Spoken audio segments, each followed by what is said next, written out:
Good evening and welcome to the new Bugajski Hour from Washington, D.C. I would like to thank Voice of America for hosting the Washington episodes of my show for RTK. And today I will be discussing important security questions on both sides of the Atlantic with our special guest on the Bugajski hot seat, Adrian Stuni, a Washington-based security specialist and consultant with the US government. But first, my political commentary on a key international topic is entitled Serbia's New Offensive Against Kosovo. Belgrade is intensifying its diplomatic campaign against Kosovo. During the summer, Serbia's Foreign Minister Ivica Dačić has tried to create an alternative reality regarding the future of Kosovo that will favor Serbia. There are three basic elements of Dačić's offensive: Pristina's status, America's reaction, and Europe's approach. Above all, Dačić is determined to depict Kosovo as a failed state that should be derecognized. He refuses to accept the reality of Kosovo's independence and continues questioning its final status. Dačić's second fraudulent claim is that the US has decided to reopen the question of Kosovo's status and will favor Serbia in future talks. Dačić trumpeted his meeting with US National Security Advisor John Bolton in July as a major breakthrough for Belgrade. In reality, the United States wants bilateral normalization, but not any reversal of Kosovo's status. Dačić also asserted that Bolton would visit the region in August or September to launch a new initiative that would benefit Serbian interests. The government had to backtrack on these assertions, and Bolton's visit does not appear likely. And although Bolton has publicly stated that Washington does not rule out territorial changes, this does not mean unilateral concessions to Serbia. Since the election of Donald Trump, Belgrade has imitated Moscow in trying to pit Democrats against Republicans. Dačić claims that Trump officials consider former President Bill Clinton and former Secretary of State Madeleine Albright as, quote, vampires, unquote, whose policies must be changed. Serbia's foreign minister also asserted that Serbia must become more involved in domestic US politics and urged Americans with Serbian origins to vote for Trump in the 2020 elections. Dačić's third diplomatic spin is the allegedly changing European Union approach. The appointment of Spain's Foreign Minister Josep Borrell as the new EU High Representative for Foreign Affairs and Security Policy has raised Belgrade's expectations. Serbia's foreign ministry seems to believe that Borrell will push for non-recognition of Kosovo in the European Union in line with the official Madrid position.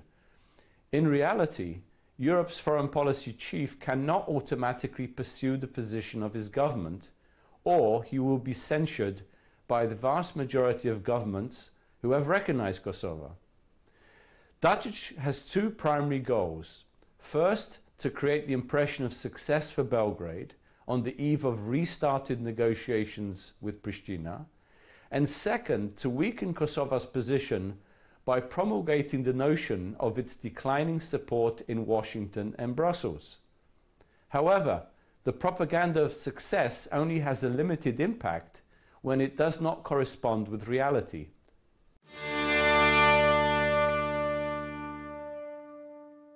It is time now for the Bugajski hot seat with Adrian Stuni, a Washington-based security specialist and consultant with the US government.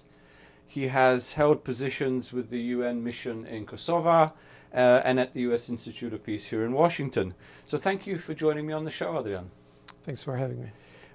Today we're going to be covering a lot of ground, discussing particularly political and religious radicalism and how this feeds into potential terrorist activities on both sides of the Atlantic, sort of compare in a way United States, particularly with the Balkans.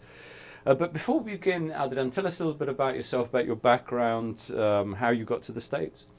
Sure. So I was born in Albania, Tirana. Left Albania about 20 years ago worked in Kosovo for about 8 years with the United Nations mission in Kosovo, right after the war. Then moved to the United States and finished my graduate studies, worked with a few think tanks and other organizations, and now I have my own shop. I do consulting in relation to violent extremism, transnational threats, and so on.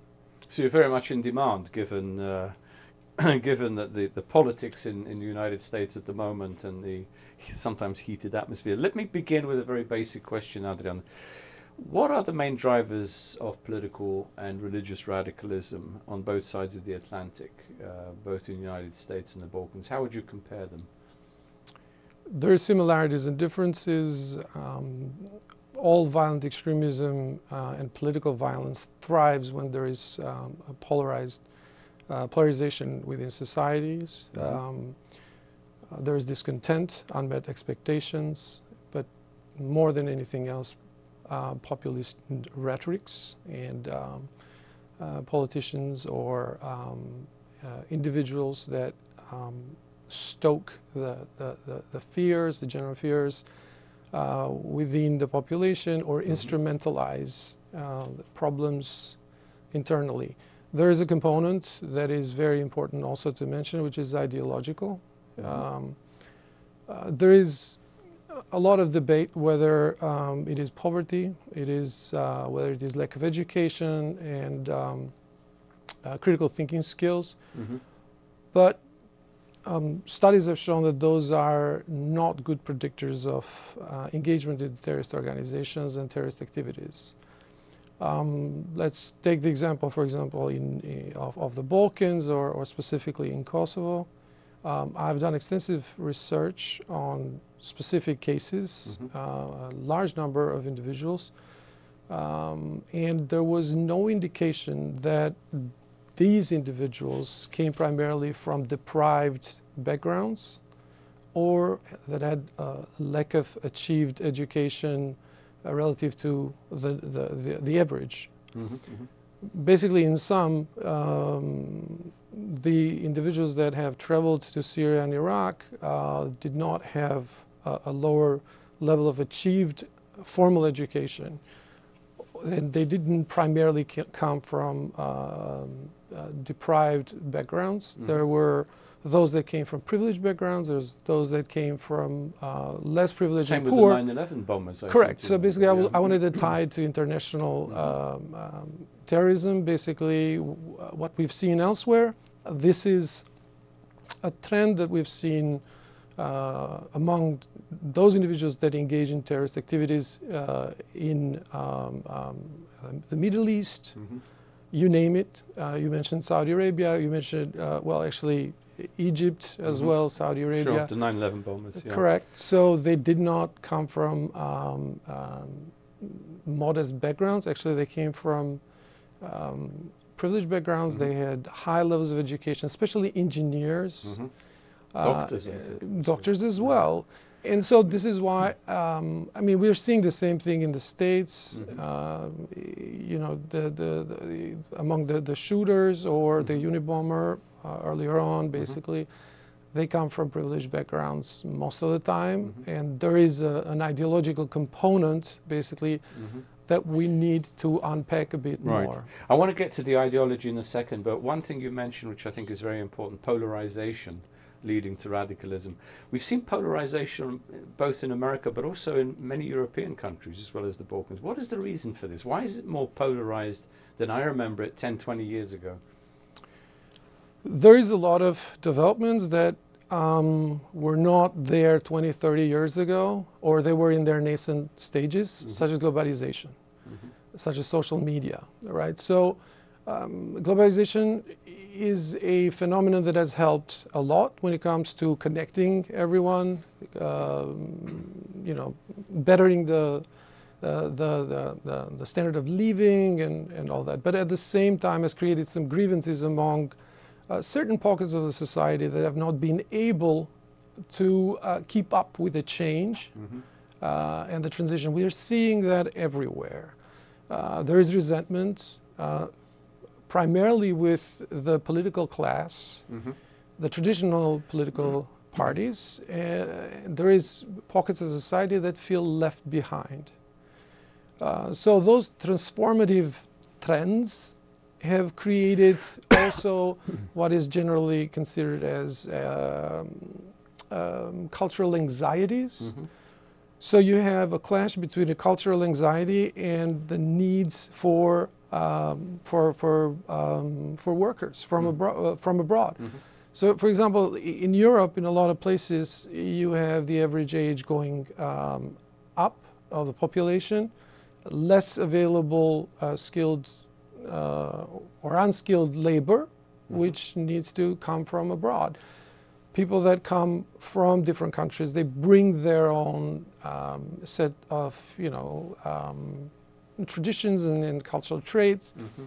And it has not been exactly very easy to assimilate these individuals, especially in societies like, for example, in France, we've seen a lot of issues when it comes to the populist political parties, like the Front National of Le Pen, but you have the same sort of issues even in other countries, in Poland, in Hungary, in Austria, in Sweden, in Finland.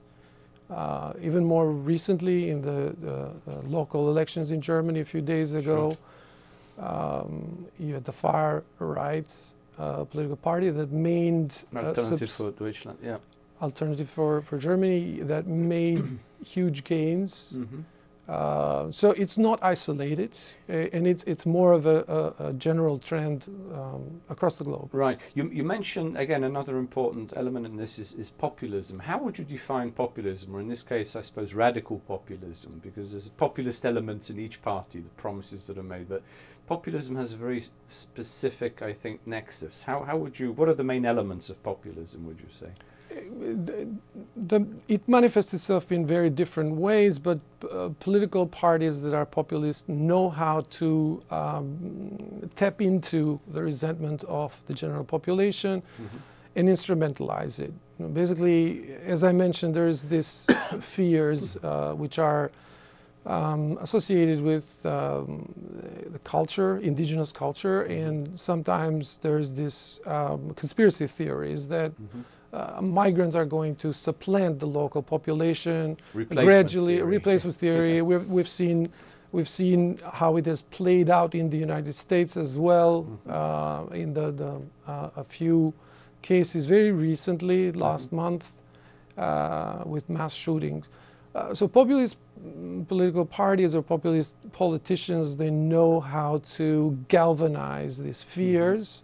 They play on these fears, play off of these fears, and create a general feeling of uncertainty to mobilize the voters and to mobilize the militants, so you can get more support. And that is in general terms, and then every case has its own specific manifestations in every country. And there's a sort of cause and effect, action-reaction type element here in terms of the political spectrum. Would you say at the moment that the right-wing, ultra-right radicalism is more of a threat to the political order than ultra-left? And will there be a reaction from the ultra-left? Do you see signs of that for the future? There's many. There's a lot of background that we can look into in terms of historic developments. One extreme ideology draws another extreme reaction and ideology. So yes, there is a concern that the far right is going to draw a far left reaction, that the waves of migrants interpreted as waves of invaders will in some way and have brought about this anxieties and fears, and that have also manifested themselves in a violent way, right? For example, you have the movement Pegida in Germany, which was a reaction to the flow of, not exactly migrants, but people who were fleeing war in Syria and Iraq and elsewhere, Afghanistan. So there was that reaction in that way. We haven't seen a violent manifestation within that movement, but there has been other smaller groups that have acted violently in reaction to what they perceive as a threat. The concern, for example, in the Balkans is also, and then we can explore that even further, is that you have still very active ultra-nationalist groups in sometimes paramilitary formations that have a very violent agenda in essence. You have, at the same time, unfortunately, quite a development that is negative in terms of violent extremist movements, violent extremist groups that have gone to join terrorist organizations in the Middle East.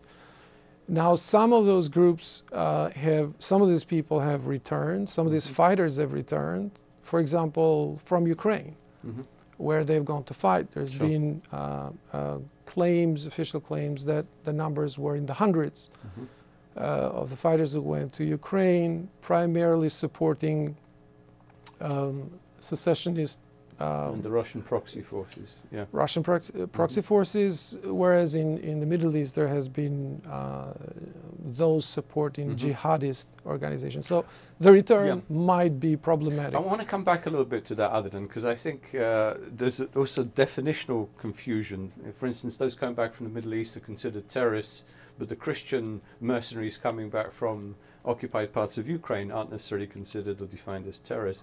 But let me ask you, Tim, you actually used it yourself, and I remember this crept in during the Obama administration, violent extremism, which I'm never exactly sure what it means. Is it synonymous with terrorism? Because it can include other kinds of violence. It can include, I did a list here, for example, property destruction, riots, looting, assassination, street fighting, and so on. All these are violent acts that can be provoked by extremist ideology, but not necessarily terrorism. Correct. So how would you, let's say, counterpose violent extremism with terrorism? What is the connection? So violent extremism is a little wider in terms of, it's an umbrella term, it's a wider concept than terrorism, because it doesn't just focus on the acts of terror, although it is, in its foundation, it has to have a political motive.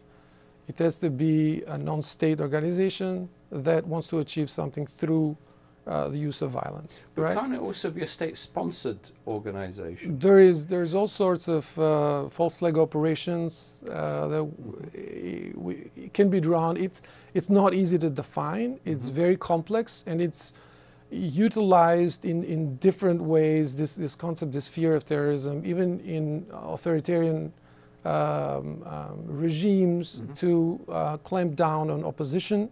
This is why we need to be very careful with the terminology and how it is used,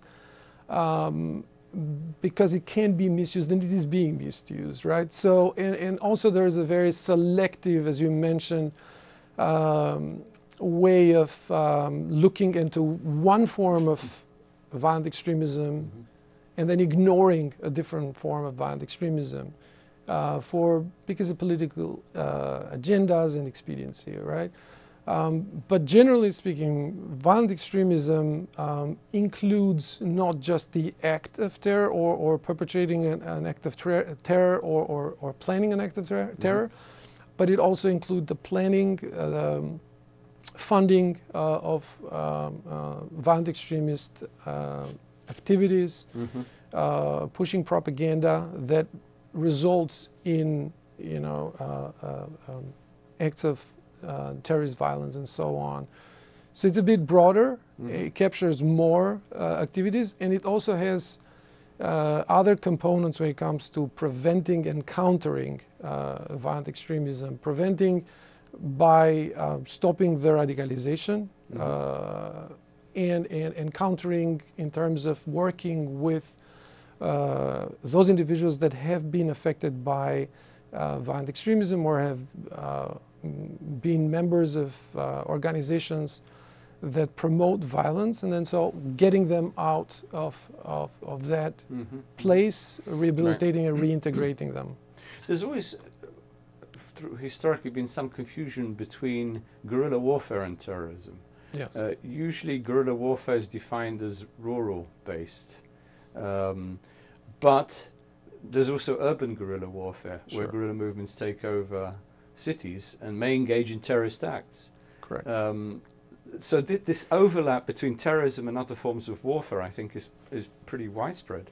Absolutely agreed, and that is why we don't really have a universally agreed upon definition of terrorism, because there's many different interpretation of what constitutes terrorism and what does not constitute terrorism, and there are political elements in these definitions. Usually I remember that terrorism, people consider terrorism when it's random acts against civilians, whereas, for instance, if you engage in an attack on politicians or police or members of the establishment, if you like, is that a terrorist attack, or is that a pinpointed act of sabotage, assassination? It depends on primarily whether there is an ideology behind it and there's a political goal, right? So the definition, the working definition, and then different organizations have different definitions, and there is no universal definition, hence the issue of, you know, putting our finger and saying that is terrorism and that is not terrorism. But what we have here in the States, for example, as an issue is sometimes you call them hate crimes. So how is that different from terrorism, right? Or acts of domestic, homegrown violence or hate crime versus terrorism. So there's different interpretations, and it's also this dichotomy and this kind of confusion is rooted in the legal frameworks available to, you know, prosecute certain acts of violence that might well fall under terrorism, because they target, for example, unprotected civilians, soft targets in violent ways.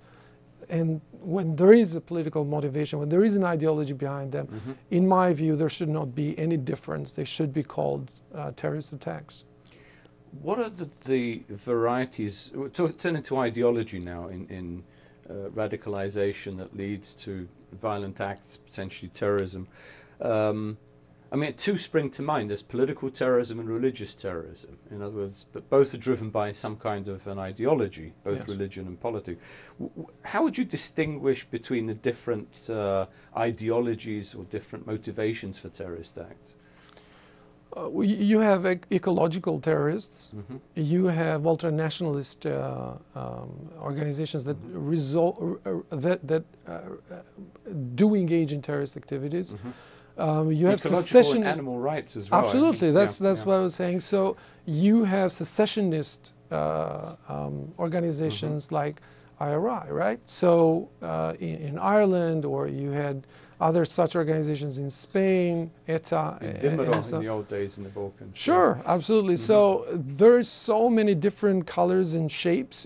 Terrorism or organizations that engage in this kind of activities come in different shapes and colors. Then you have the ones that are motivated by some form of ideology tied to religion. That could be of religious, it's called religious militantism. And you have basically the ones that are feed off of for example, you know, Buddhism even, like you have in Myanmar, you have the monks. You have Hindu terrorism. You have Hindu terrorism. So, and you have also the rest from other entities that take inspiration from sacred scriptures in the way they read them.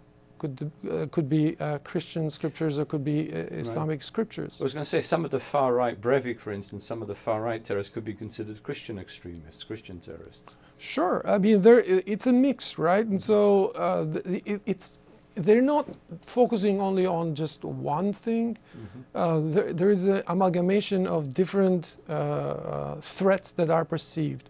But the key component here is these individuals that operate in such fashion, resulting to the use of violence for an ideological reason. They do it because, writ large, generally speaking, they perceive a certain threat to their identity, a certain threat to their community.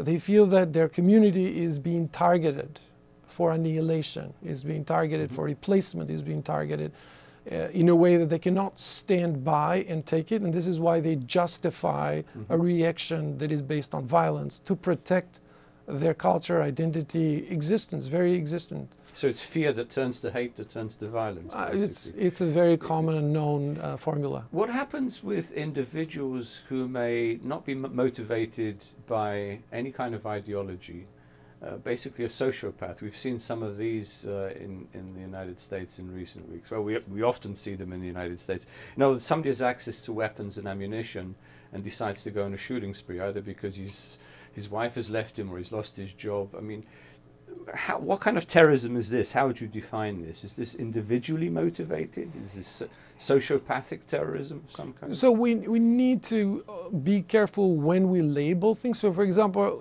that's the problem. This is why there has to be an ideology behind something to be called terrorism. That said, it doesn't mean that an act of wanton violence against communities and shootout is not bad. It's terrible. It scars a society, but it's not in essence an act of terror. The way it is defined is not terrorism, right? So this is why we need to make a distinction between what is terrorism and what is acts of violence that are despicable and scar the society, but they're not terrorism. There has to be an ideological component and a political goal. If somebody shoots up a school because he resents his classmates, that is devastating, is terrible, but not in essence, it cannot be defined as an act of terror or terrorism. Or you have misogyny, right? So you have some individuals who are just motivated by or in a gay club, hate, as in exactly, Florida. Yeah. Right? So hate against a certain pocket of the society, okay, or a certain group within society, but is that an ideology? And that's where we need to look into very carefully and see what if there is an ideology. Then yes, the key component is met, and it is ideology, right? So you can have a hate crime that is not non-ideological, in other words, but it's based on hate of a particular group and a particular conspiracy that an individual holds and acts on that basis.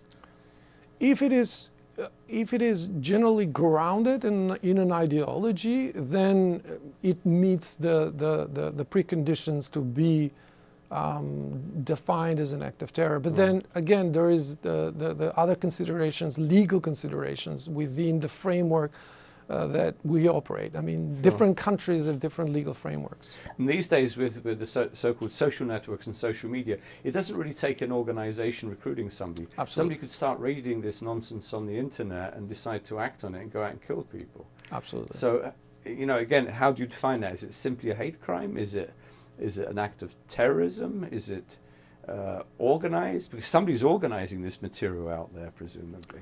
I mean, look at the manifestos that have been posted online. So, and this is another concern that I just wanted to highlight here. It's very simple to say, okay, so these are deranged people, okay, or people that have emotional issues, psychological, unidentified psychological problems and all. But if they put together manifestos that, you know, could be 70, 100 pages of a manifesto, like a Unibomber, okay, or even the recent cases. There were 3 or 4 manifestos. There were. Was Breivik the? Breivik had a manifesto. you know, the individual that carried out the terrorist attack in New Zealand That's right. also posted a manifesto. These are individuals that have been thinking about this for a long time. They've been reading a lot. If you read, and I've read some of these manifestos, you understand that this is a well thought through act of violence. It's not random. They did not generally just wake up one day and said, look, I'm going to go and do this because I feel that my girlfriend treated me this and that way, right? So we need to separate these acts of violence and categorize them based on their set of motivations. There's a debate now in the United States about what groups should be defined as terrorist. I know some members of the administration want to define Antifa, which is the sort of generic anti-fascist movement, as a terrorist organization. What about the KKK, ultra-right groups, the white supremacists, neo-Nazis? Are they defined as terrorist organizations at this point? It is a very good question. I mean, the difference is here. So basically, there is the freedom of speech. It's one of the cornerstones of our democracy here in the States. So yes, there is a little more leeway compared to places like, for example, Germany. In Germany, up until recently, you couldn't even publish Mein Kampf, right? You couldn't have a Nazi symbol. You couldn't, right? So in different countries, basically have their different standards based on their history and other considerations.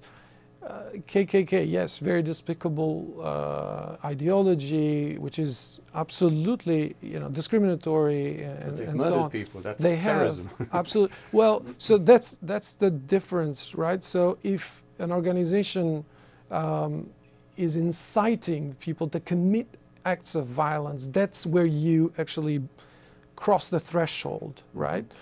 If you just wave a Nazi flag, for example, with a swastika, I mean, we've seen it done in many places in Europe and here in the States. Right. That is more proclaiming your affiliation with an ideology. But up until the moment that you don't incite violence in the name of your ideology, that's freedom of speech. When you incite violence in the name of that ideology, then you're crossing the line and that becomes something else. But isn't there another line between incitement and actual committing murders? I mean, KKK were lynching people. They were murdered hundreds of African Americans in this country. Why are they not defined as a terrorist organization? It's a very good question. Unfortunately, I don't have an answer. I'm just asking. Back to the Balkans. We have a problem now. The region has a problem of fighters returning from Syria, Iraq, other parts where ISIS and other organizations were operating, particularly from Bosnia-Herzegovina, Kosovo, and Albania, North Macedonia as well. You've written quite extensively about this, and in fact, I urge anybody who's watching to read your reports. They're excellent. Can you talk a little bit about how many people were, let's say, enticed to go to the Middle East to fight with ISIS? How many were killed? How many returned?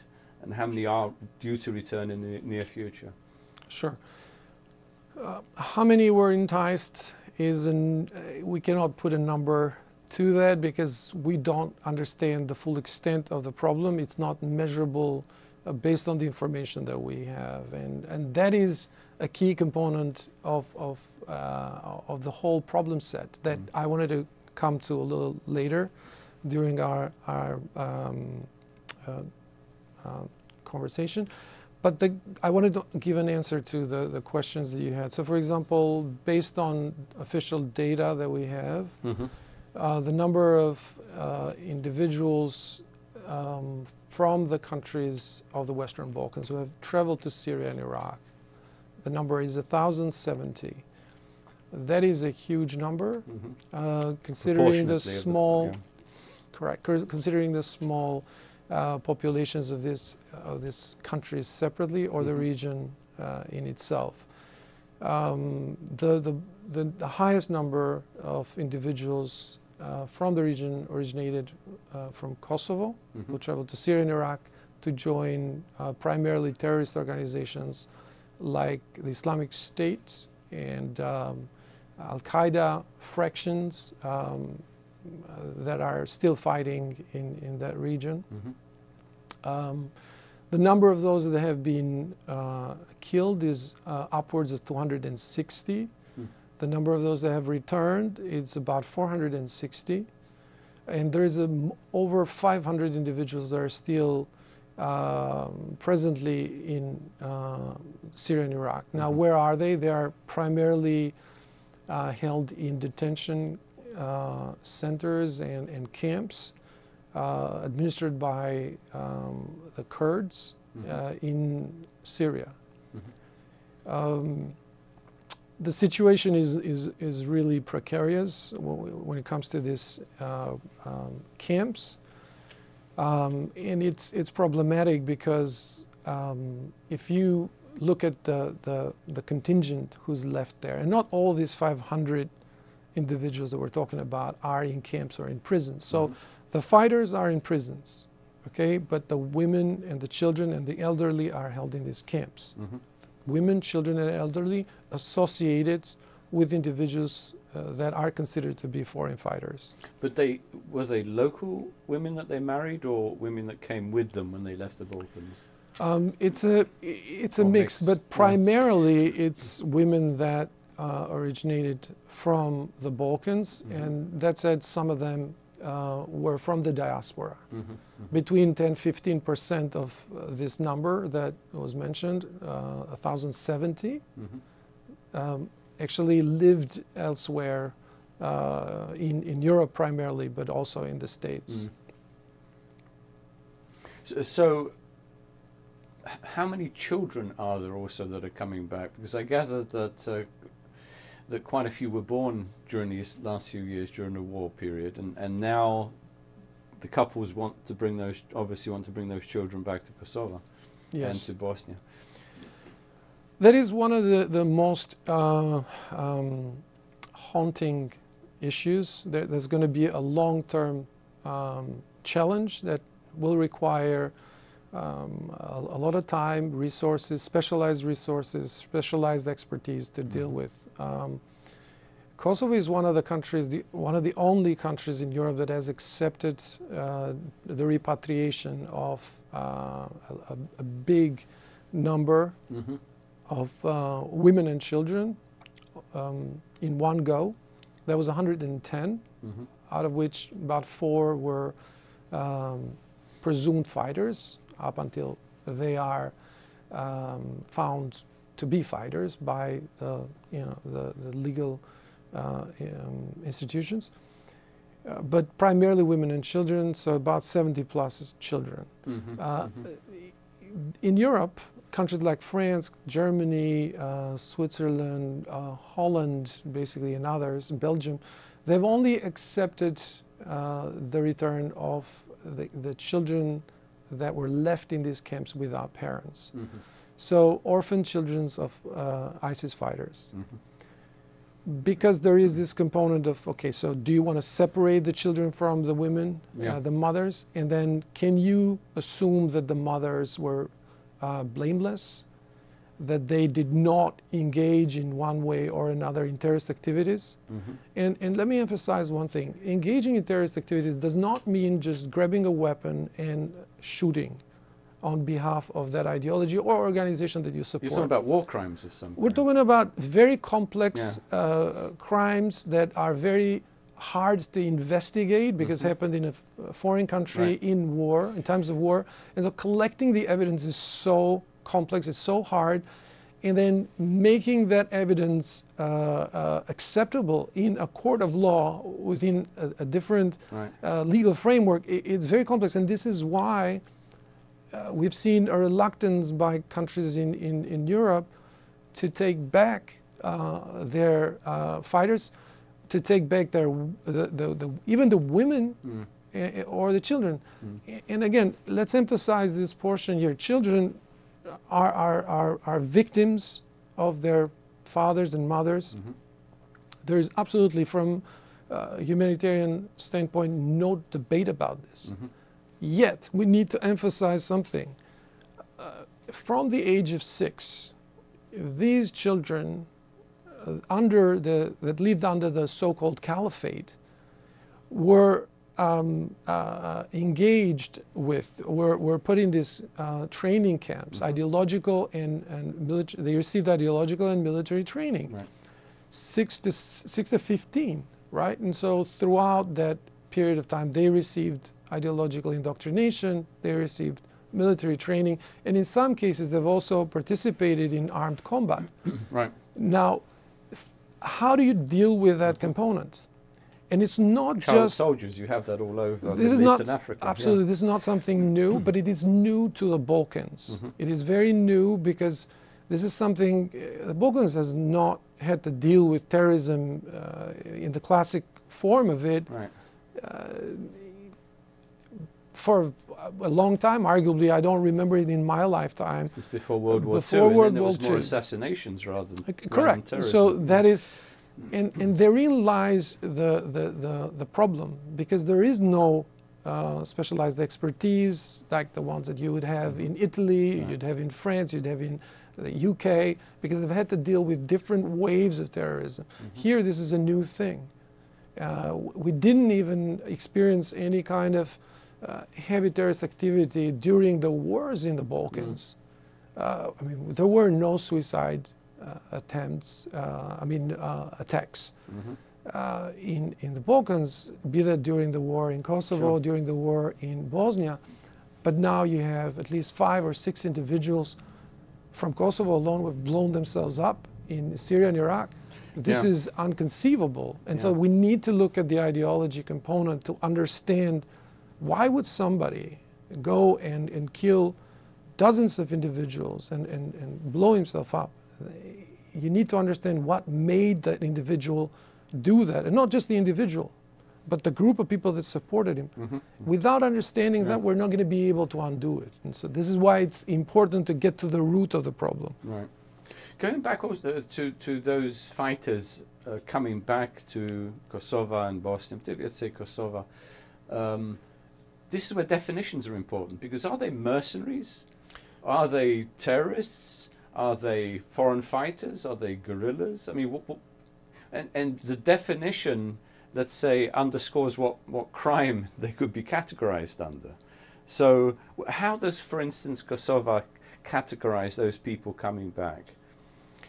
I mean, there's a legal framework. There's a law that criminalizes individuals who go to fight in foreign wars without necessarily needing to discriminate between, the reasons. So that's illegal in Kosovo. Correct. To go, They passed a law, and that criminalizes participation in foreign wars. We used to call these mercenaries before. Well, so there's a difference, right? So let's talk about that. Mercenaries are those that travel to fight or to render their services for money, right? And so that is one thing. But then when you have individuals going to join these organizations together with their wives and with their children, we need to ask, questions. Do mercenaries join armies together with their wives and children? Have we seen that before? And if this is the case, are these individuals mercenaries? What motivated them to go? These individuals from the Balkans, and again, we cannot exclude that some individuals might have been enticed to go and fight for. Could be adventure, could be excitement. There is a lot of these individuals. There is a lot of these individuals who might have gone there because their brother went there and they went together. Their friends went there. So there is no ideological component. It's also a rite of passage, right? And so we need to consider that.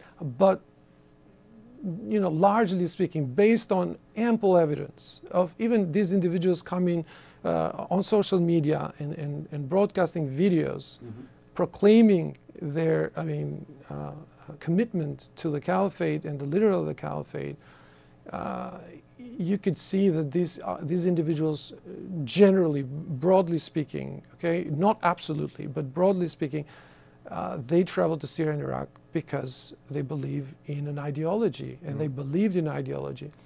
whether upon return they still hold those beliefs or not, it's very hard to figure out, because there is no x-ray machine where you can put somebody and say, okay, let's see, you got a clear bill of health, now you can go home. It's not that easy, because some people, even when they renounce violent extremism or acts of violence for political purposes, in a given moment, they can relapse.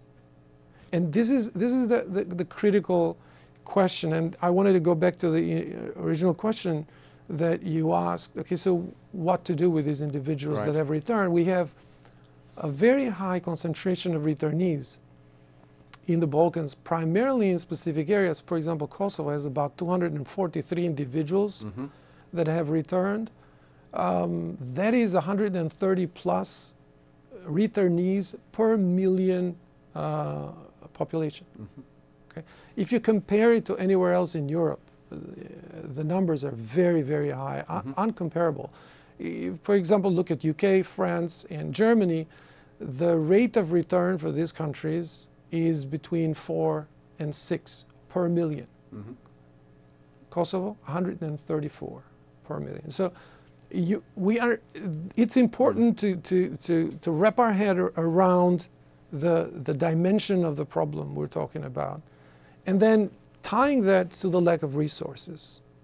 You cannot compare the GDP of Kosovo with the GDP of Germany, France, or England. And you cannot really work in a meaningful way with returnees if you don't have the resources, if you don't have the expertise, the specialized expertise to deal with them. It's not about just law enforcement. This is about trauma that would manifest itself not necessarily as terrorism. Okay, you have traumatized children that have come back because they've seen despicable violence and they've been indoctrinated. Now, what do you do with them? Do you just send them to school and you know, kind of act as if nothing happened, and that they will rehabilitate and reintegrate themselves? Would that be the right course of action? I don't believe that is so, because look at other countries. Why are they reluctant to repatriate these individuals, be them even children? Because it's not that easy to rehabilitate these individuals. Let me go back to what you were just saying about proportions. Wouldn't it be useful to look at what proportion, you mentioned 4 out of 1 million in England, but 4 out of how many Muslim people who consider themselves Muslim people, whether they practice or not, but would be defined as Muslim, what proportion there? Wouldn't that be a fairer comparison than looking at the entire population of the United Kingdom? I mean, there's a few considerations here. First and foremost, every time we tie terrorist activities to one religion, we're not moving towards a solution, we're moving deeper in towards the problem. I don't think we can equate individuals or groups of individuals who travel to Syria and Iraq as one religion or the other. They are indoctrinated by an ideology that takes advantage and uses a specific but takes advantage religion. of Muslims, not Christians. Well, okay, so let's talk about that. So France, for example, okay, about 1/4 of the individuals who've gone to Syria and Iraq and joined terrorist organizations did not come from traditional Muslim backgrounds. They were recent converts. The individuals that you were talking about, that, for example, maybe they just wanted to just fight. There's no real ideology. Where do we place them? 1/4. If they're not traditional Muslims, and then Muslims are, you know, Sunni and Shia. Okay, so like, how do you dissect the population in whichever way so that we can make that more accurate assessment about the rates of return? It's not that easy. And again, for those 2 reasons that I mentioned. First, it's not really very helpful to associate the people that went to join terrorist organizations with one religion or the other. And the second one is, it's not just from one religion that went to fight in Syria and Iraq. Yeah, that's the case now. I think increasingly in Russia we have Christian converts into radical Salafist groups. However, the radical influences are within one element of the Muslim tradition, which is Salafism, Wahhabism, Salafism. Sure. So there is a propensity for those that radicalize in the Sunni tradition to gravitate towards Salafism, and that itself is challenging mainstream Islam. I know imams that are challenging the traditional imams in Albania and Kosovo and Macedonia and so forth. So there is, wouldn't you say there is a struggle within Islam for the future of the religion? Yes, I would say there is an element that we need to understand better, and it's tied to the ideology that was mentioned earlier. Mm-hmm. Salafism, or the type of Wahhabism, basically comes from the Middle East. It's not. Saudi, yeah. It's not exactly a tradition in the Balkans. That Far is from not, it. it's not exactly. So we need to look historically. Okay, what happened in the Balkans to make such a wave materialize, a wave of foreign fighters materialize? Right. Why now? Right. I mean, if you look at historical developments, basically in Kosovo, the situation has improved sizably when compared to the times of, you know, the regime of Milosevic. In Kosovo now they have more political rights by far. They're not as marginalized, arguably not even comparable to the times of Milosevic, where everybody was kicked out of their job, and they were forced to flee, and they were forced to go to other countries to work so they could feed their families. Now, you know, they can elect in Kosovo their own representatives in the parliament. They have their own government. They have many more universities that they used to. I mean, they used to be schooled in basements. So the situation has improved. Arguably, we should have seen, because there was more marginalization, political, economic, and otherwise, we should have seen more radicalization, more people going to conflicts like Afghanistan, for example. You would think. Well, see, that is why we need to ask these hard questions. Why are we seeing this now? What changed? And that component, that answer comes from the ideology that you mentioned, Salafism, Wahhabism, that was introduced primarily, specifically after the war, more forcefully in Kosovo, but not only in Kosovo, right? Sure. I just gave that as an example, but in Macedonia, Northern Macedonia, there were similar developments. In Bosnia, there were similar developments after the war. And so there was this wave of individuals who brought the ideology. There were a number of these organizations that came in the country and started operating as charity organizations that were offering not only help in terms of economic help, but also courses in English, in IT skills, and so on. And they were also recruiting individuals, the cream of the crop, basically the best, and they were giving them scholarships and sent them to educational institutions in countries in the Middle East and elsewhere to indoctrinate. Right. And then they sent them back, gave them the money, they opened their own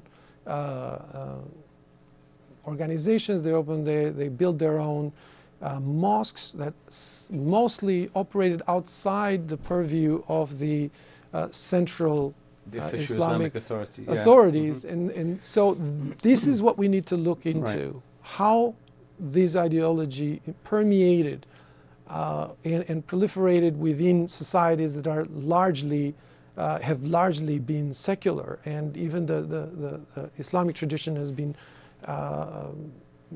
very peaceful. This is a subject I'd like to come back to also. We don't have a lot of time. Well, one thing I would like to say is when you said there was no, or let's say very little terrorism in the Balkans, I would say during the 90s we experienced state-sponsored terrorism. I mean, particularly against the Muslim populations in Bosnia and in Kosovo. In other words, where Milosevic would enable empower, arm, pay, and radicalize, if you like, groups that would terrorize and murder and rape Albanian and Bošnjak Muslim populations during the war. So I would say that it was state-sponsored terrorism in addition to the normal fighting, well, let's say the conventional fighting between Milosevic's forces and Bosnian and Croatian forces.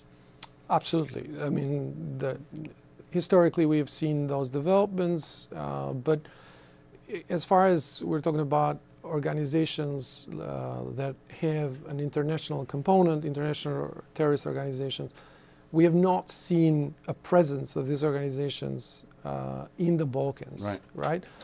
We saw some of it in the 90s.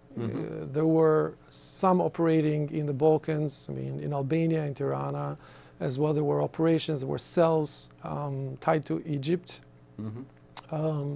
There were other activities also in Bosnia. There were individuals that came with a wave of Mujahideen fighters. There were then, you know, other entities that moved into Kosovo after the war.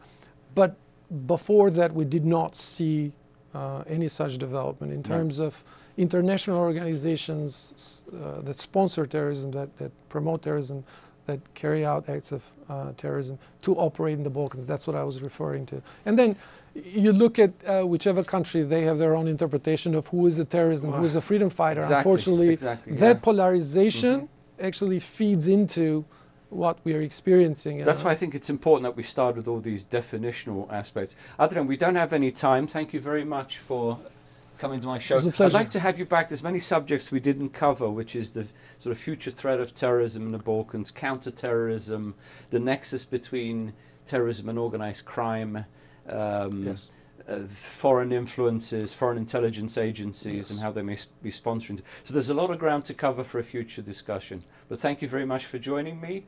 On that note, we'll break now for some ads.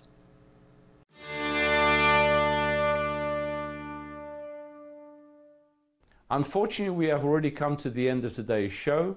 I have greatly enjoyed being with you and with my colleagues at RTK. Good night, everyone. Stay healthy, be productive, and remain optimistic. See you all very soon. Miro Pavshim.